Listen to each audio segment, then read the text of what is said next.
وكذلك أنزلنا إليك الكتاب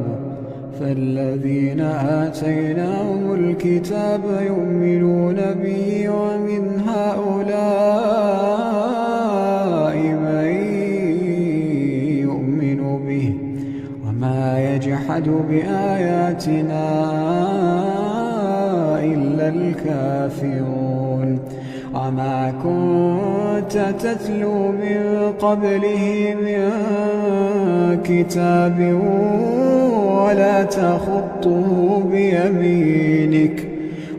تخطه بيمينك إذا لارتاب المبطلون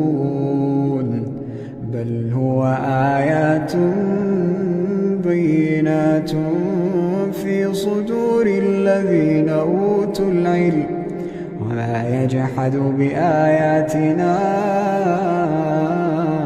إلا الظالمون.